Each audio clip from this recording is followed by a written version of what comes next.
and let us all do we can to build a better future. I'm hopping mad, by the way. I'm just simply hopping mad at this point. By the way, you can check out in the show notes the Civically Minded newsletter, which gives you links to sources used for these stories. We encourage you to hold us accountable here at Hard Lens Media because we believe it is the responsibility of the media, whether it's like us commentators or those who are doing original journalism, to be accountable and to report the facts. Curiously enough, though, the best known member of Congress, perhaps ever, doesn't actually believe that. In fact, she's on record saying in a 60 Minutes interview back in 2019 that it was more important to be morally correct than to actually be literally, precisely, factually correct. And there's an example of this that came up yesterday. For those of you who are not on Twitter or who didn't follow this, AOC decided that to go on a Twitter rant on a couple of different topics, but there was one that she perpetrated against a journalist for the Washington Post named Glenn Kessler. Kessler is an very experienced journalist who, by the way, was the State Department beat chief reporter for 9 years. So this is not somebody who they just, fell off a Christmas tree someplace. He's pretty well respected and a person who's at least in a position to do what he did, and I'll explain that in a second. So what happened was that she went after him because a very disturbing case happened that was reported in a USA Today affiliated newspaper. There were some questions about the case. It had gone viral, and it was about a 10-year-old rape victim who had to travel to Indiana to get an abortion due to Ohio's restrictive abortion laws. Now, since this article was published and the Washington Post article was published, a police investigation yesterday, the police investigation identified a suspect in the case who has confessed to the rape. This happened yesterday. So this took a while for this kind of resolution to happen. Mr. Kessler, Glenn Kessler, the reporter for the Washington Post, came under attack on Twitter by both AOC as well as many abortion rights supporters because in his column he did not state 100% whether the original report was accurate. And I'll go into that later on in this presentation. He responded to his critics on Twitter, and he noted that the criminal prosecution, which had just been announced that day, established that the case was obviously legitimate. AOC, in the midst of all this, decides to go after him with tweets, a couple of tweets, a barrage of non sequiturs, in which she noted the underreporting of rapes, and then proceeded to question his integrity and that of the Washington Post, and then stated that Mr. Kessler cast aspersions on the rape victim's story, her words. She also bizarrely seems to question the very principles of investigative journalism, which often requires trying to get sensitive information. So Mr. Kessler basically stated, look, the last line of this fact check was, if a rapist was ever charged, the fact would have more solid grounding. Now a rapist has been charged, and the story has been updated. It has been updated on Washington Post. Okay, fair enough. And he's getting a lot of angry emails, but journalism is an accumulation of facts, all right? Her response is 80% of rapes go to reported to police. Should these be treated as false too? He did not ever say at all, and we'll go into this, he never said that the story was false. How do your opinions impact the coverage of assault? What impact have your actions on that little girl and her family? As a fact checker, and she did put the scare quotes there, how do your positions impact Washington Post's coverage? Again, string of non sequiturs that do not address his original article nor his response.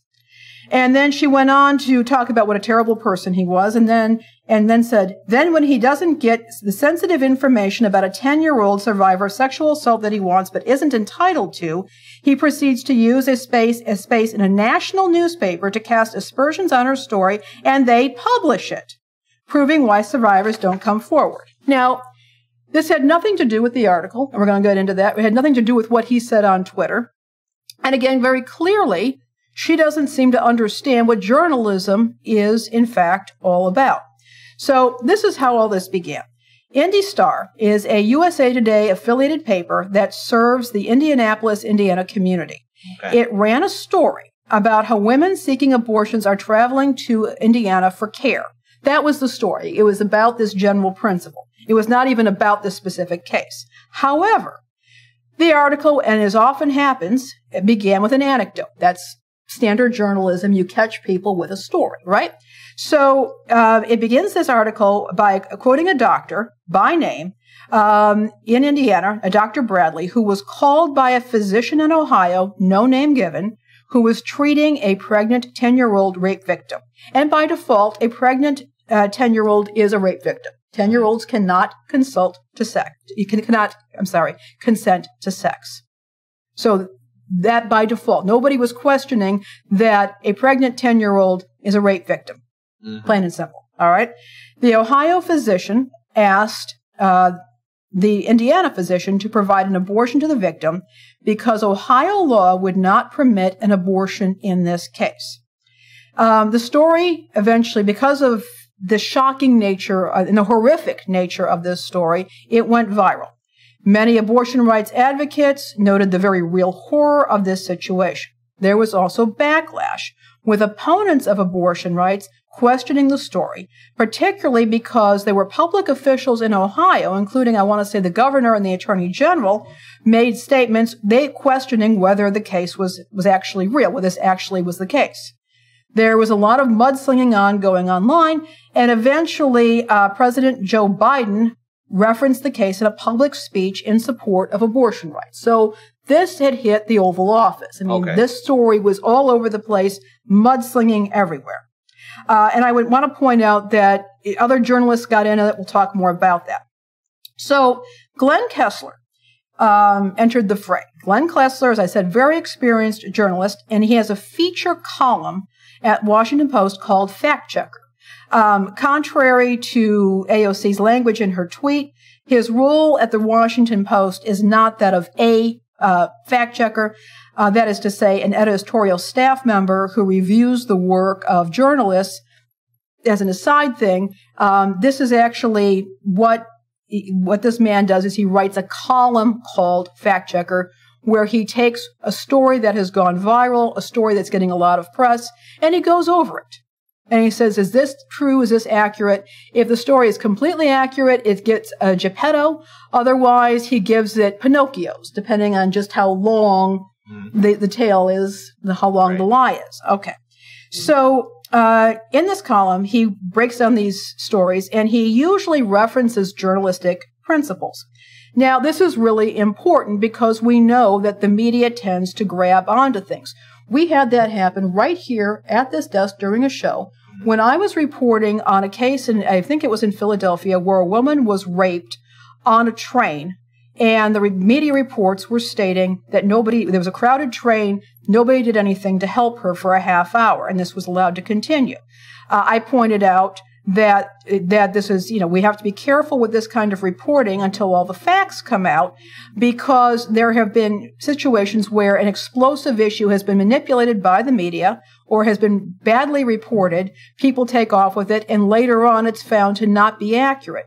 I cited the case of Kitty Genovese, a woman who was murdered back in the 60s, and the New York Times ran a story which they corrected something like 30 years later, noting that their account was untrue of this particular case. While we sat here, we had some fact checkers reporting to us who said that there had just been a report and a statement released noting that the way that this Philadelphia rape case was wrong. It was inaccurate. This was an inaccurate reporting, and it had been repeated by everybody before anybody bothered to fact check. Mm-hmm. The woman was raped. There's no question about it, but the way it had been reported was inaccurate. It is very important to get stories right. And in a 24/7 news cycle where everybody is trying to push out content, we have a lot of inaccuracy in media. You know that? Yes. I know this, and Glenn Kessler knows this. This is why he writes this particular column. So, on July 9th, he wrote his column, and the title was "A One-Source Story About a 10-Year-Old and an Abortion Goes Viral." That was the title of the article. In the column, he noted the following. He noted that the story had gone completely viral on social and legacy media and was being remarked upon by the President of the United States.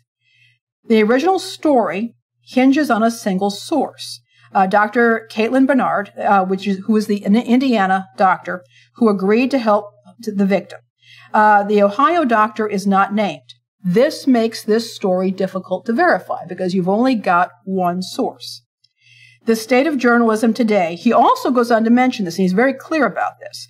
He notes that because of the way journalism is today, many stories are what he calls aggregated or basically recycled by other news organizations that don't do their own original research or reporting. And he offered multiple examples from the international press of this kind of recycling or this aggregation. He also noted that Ohio law designates physicians as mandated reporters of child abuse. That means that if you're a mandated reporter, and a doctors are, if you believe that a child is being abused or suspect abuse or risk of abuse, you must report the case to the authorities. There's no option there. There's no out there. The unnamed Ohio doctor was thus legally obligated to report this case to the authorities. Mr. Kessler went in to try, and he and his team wanted to investigate the case. The problem is that Ohio has a decentralized reporting system. That means that there isn't one place where these reports go to. It's local. All right? And so he and his team did a spot check of Ohio jurisdictions, but turned up nothing regarding the case. This does not disprove the case. He never said that it disproved the case. What he said, it made it difficult to verify this. And the Indy Star, who he spoke to, stood by its reporting. The doctor didn't want to give any comment. Dr. Bernard did not give a comment. Then, at the very end, he's got the bottom line. That's his conclusion. And what he says is this. This is a very difficult story to check. Bernard is on the record, and that's important, but obtaining documents or other confirmation is all but impossible without details that would identify the locality where the rape occurred. With news reports around the globe and now a presidential imprimatur, however, the story has acquired the status of a fact, no matter its provenance. If a rapist is ever charged, the fact would finally have more solid grounding. That's about as neutral as you're going to get. And that's really how, here's the thing, that's really what you would expect from journalism as a whole. It has to be neutral, it has to preside the facts, and it has to give the information to the people so they can ascertain it and figure it out for themselves. Journalism, what we have today, not to get off subject, because I want to put it right back on point, because I see you got a few more things you want to bring up with this article. We got Fox News. We have CNN, we have MSNBC. We know that they have opinions. We here have our own opinions too. Journalism in its purest form is to be neutral and provide facts to people. And yes, there are examples even in corporate media. I know corporate media has its problems, but they're few and far between. But when they do bring it up, yes, that is journalism. And the thing is, I think a lot of people in this day and age don't understand it or are not aware of it, or not educated enough to understand that that is how you have to provide facts. Lainey, please take the rest away. All right. So there's obvious fallout after he wrote this article. Everyone with an axe to grind decided to use his column in particular to their own advantage. Some accused him of siding against the victim, while others went ahead and claimed that the story was proof positive that the story was false and that Dr. Bernard is a liar. Now, anybody who bothered to read the article would say that this is both these positions are complete nonsense. His conclusion was that the story was very difficult to check and left it right there. That is what happened. Now, however, the narrative started spreading in some legacy media outlets, including the Wall Street Journal and National Review. And the idea was people were running around saying this story was fabricated. You started seeing it all over Twitter. You started seeing it again. The suggestions were coming stronger from some legacy media outlets. And basically, they were using this article to discredit the abortion rights movements by saying that they were coming up with these fanciful stories. And that was a term that was used, fanciful. Again, no careful reading, or even actually a cursory reading of Mr. Kessler's article would lead somebody to come to that conclusion unless they wanted that conclusion. Now, yesterday, narrative shifts. A man has been arrested for the crime. And investigators spoke to the media. Abortion rights supporters felt vindicated. And what really got bad about this whole thing is then some right-wingers decided to shift their gears and go after the fact that the man who has been arrested is an undocumented immigrant. So everybody's just going to leverage all this particular case. A child has been raped, and everybody's leveraging the case to their own advantage. So I'm going to give you my take on this. First of all, the revealed facts of this case show and strengthen our long-standing position here at Hard Lens Media, that at least most of us have, that Roe versus Wade should have been codified a long time ago. Absolutely. This should never, up until now. A child's rape should never happen. The rape of a child should really never happen. And the family should not, and the girl in the family should not have been further traumatized by having to seek abortion care in another state. Full stop. None of this should have happened, and it could have been prevented a long time ago. I do believe that Mr. Kessler did his job. That's my own inexpert opinion, but I'll say that I do believe that he did his job with this. There are two areas in which I do think he could have strengthened his article, at least for those who were willing to read with an open mind. He could have pointed out that HIPAA, which is healthcare privacy regulations, and the policy of many law enforcement and child protection agencies to not comment on cases involving minors, sharply restricted the ability of anybody to do journalism on this case. That these policies are going to make it difficult because there are serious consequences for violating these regulations or these policies. It makes it very hard to clarify things in these cases.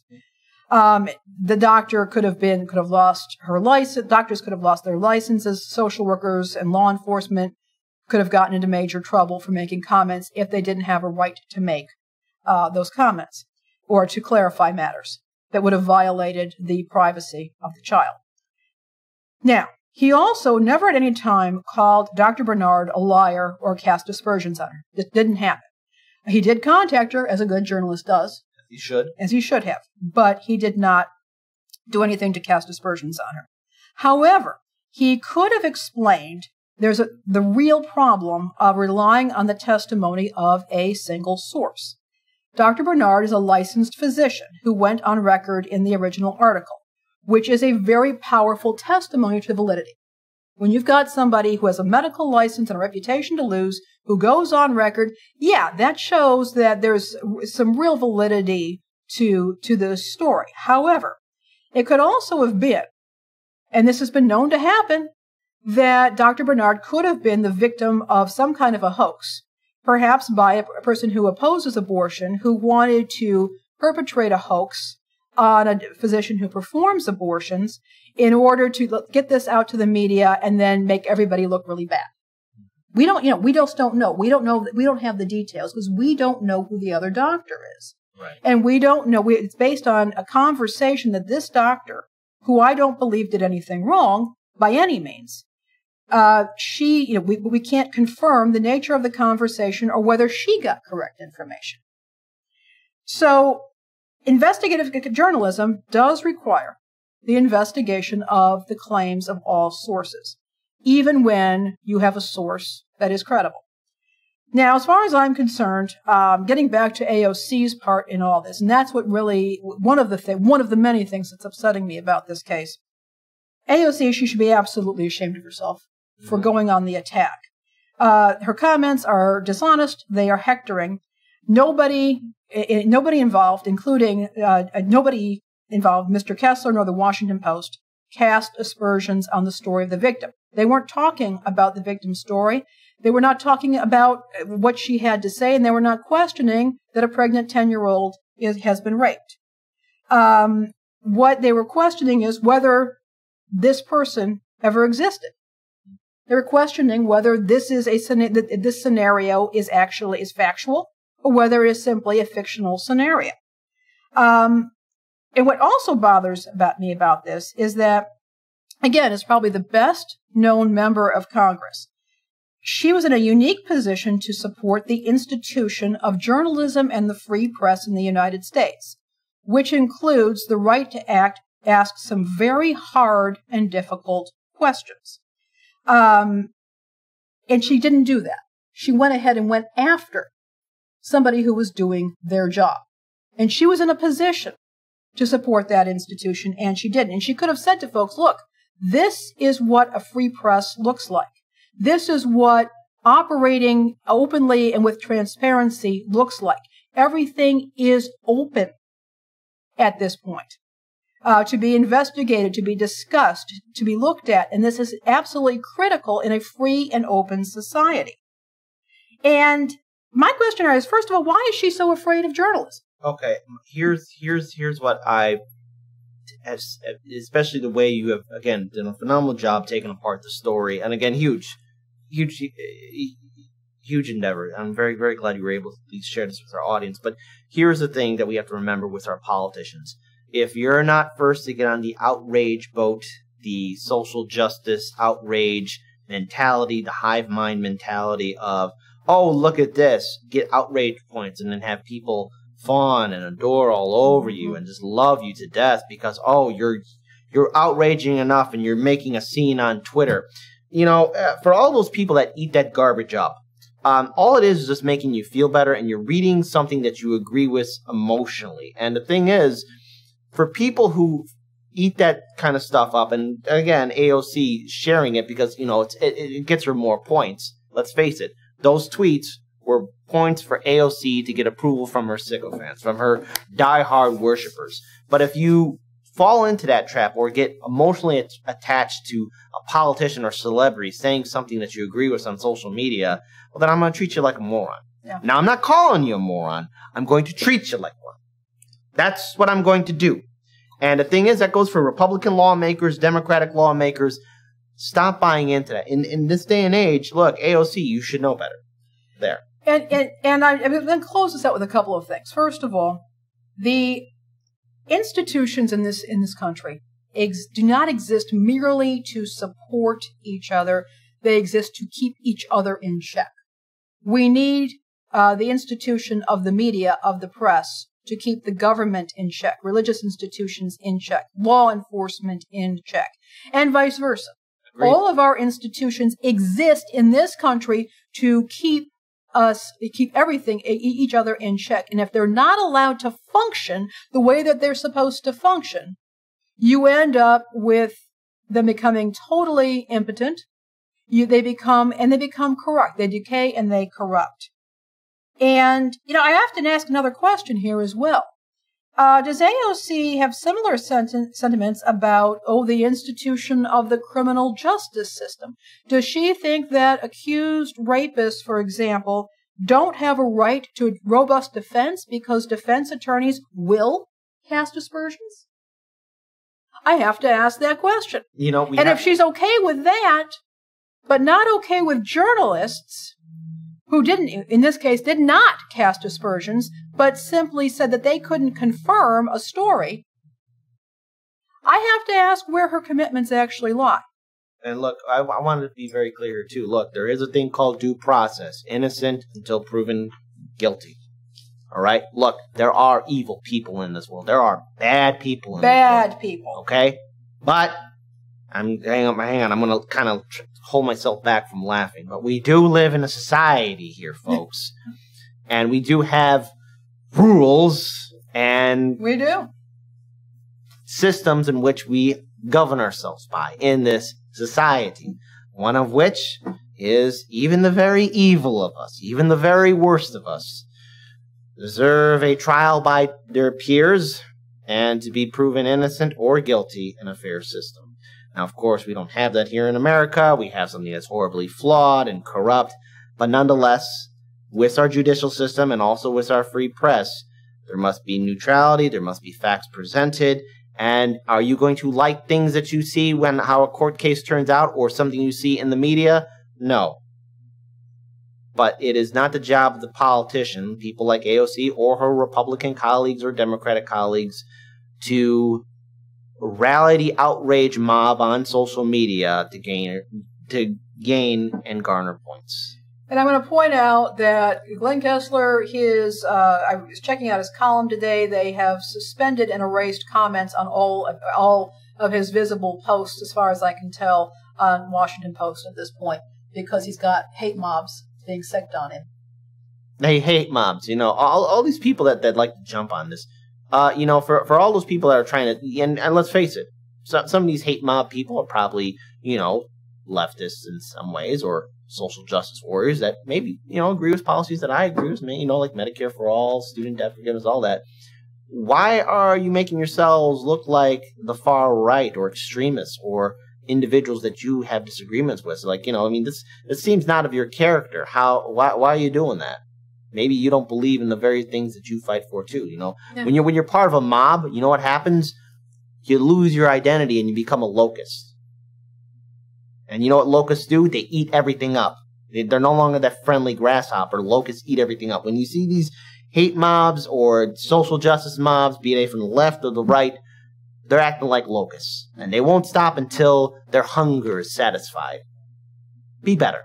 Or, to quote Melania Trump, be best.